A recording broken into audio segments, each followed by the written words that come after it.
رشکے والے کی 5 بیٹیاں اور 1 بیٹا۔ سب سے بڑی والی کا نام زینب، دوسری والی کا نام اقرا، تیسری والی کا نام نور، چوتھی والی کا نام عیشا اور سب سے چھوٹی والی کا نام تہجد۔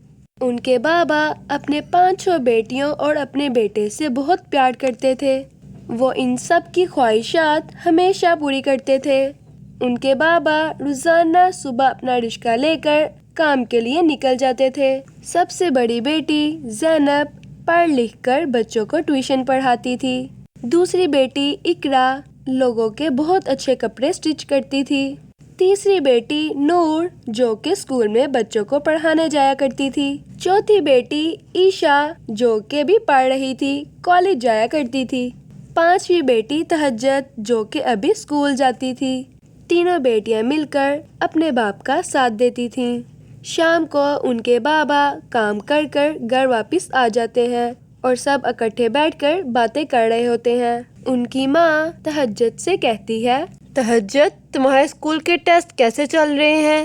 ماں ٹھیک چل رہے ہیں، لیکن بکس پرانی ہونے کی وجہ سے تھوڑی دقت ہو رہی ہے۔ آپ مجھے نئی بکس دلوا دیں تاکہ میں اچھے سے پڑھ سکوں۔ نہیں، اس دفعہ تم گزارا کر لو، اگلی کلاس میں تمہیں نہیں لے دیں گے۔ ٹھیک ہے ماں۔ اور پھر اقرا اپنی ماں سے کہتی ہے، ماں میری سلائی مشین ٹھیک کروا دے تاکہ میں اچھے سے کپڑے سلائی کر سکوں۔ بہت مشکل ہوتی ہے، کپڑے ٹھیک نہیں سلائی ہوتے، دھاگے بھی ٹوٹ جاتے ہیں بار بار۔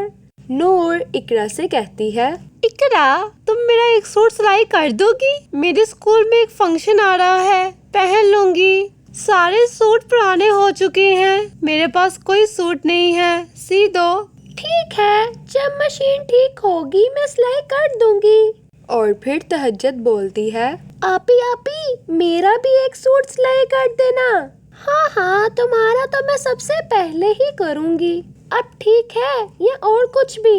سارے کھانا کھا کر سو جاتے ہیں۔ صبح ہو جاتی ہے۔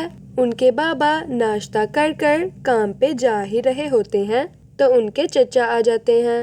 آؤ جاوید بیٹھو، آج کیسے آنا ہوا؟ نہیں میں بیٹھنے نہیں آیا، میں بس یہ پوچھنے آیا تھا کہ یہ زمین کب تک خالی کرو گے؟ نہیں میں یہ زمین کیسے خالی کر سکتا ہوں؟ یہ زمین میری ہے اور میرے بچوں کی چھت ہے۔ تمہارے 6 بچے ہیں، تم ان کے خواب پورے کرنے کے چکر میں اپنی زندگی برباد کر رہے ہو۔ ان کے بابا غصے میں آ جاتے ہیں اور کہتے ہیں، بیٹیاں اللہ کی رحمت ہوتی ہیں، میں اپنی زمین بھی بچاؤں گا اور اپنے بچوں کے خواب بھی پورے کروں گا۔ ان کے چچا کچھ دن کا ٹائم دے کر چلے جاتے ہیں۔ ان کے بابا پریشان ہو کر کام پہ چلے جاتے ہیں۔ ان کی بیٹیاں بھی پریشان ہو جاتی ہیں اور سب مل کر فیصلہ کرتی ہیں اور کہتی ہیں، ہاں ہم اپنے بابا کا ساتھ دیں گے۔ میں زیادہ سے بچوں کو پڑھا کر فیس جمع کرتی ہوں، اور اقرا تم کپڑے سلائی کر کے زیادہ سے پیسے جمع کر لینا، اور نور جب تم تنخواہ لاؤ تو سب پیسے ملا کر ہم بابا کو دیں گے تاکہ ہم اپنا گھر بچا سکیں۔ سب بیٹیاں مل کر محنت کرتی اور اپنے بابا کا ساتھ دیتی ہیں، جس سے ان کے بابا ان سے کہتے ہیں، مجھے اپنی بیٹیوں پر فخر ہے، انہوں نے میرا سر فخر سے بلند کیا ہے۔ بہت شکریہ میری پیاری بیٹیوں۔ نہیں بابا، یہ سب آپ کی محنت کا نتیجہ ہے۔ اس طرح وہ اپنے چچا کے تمام پیسے لٹا دیتے ہیں اور اپنی زندگی ہنسی خوشی گزارنے لگتے ہیں۔ اگر آپ کو یہ ویڈیو اچھی لگی ہے تو چینل کو سبسکرائب کریں، لائک اور شیئر کرنا مت بھولیے گا۔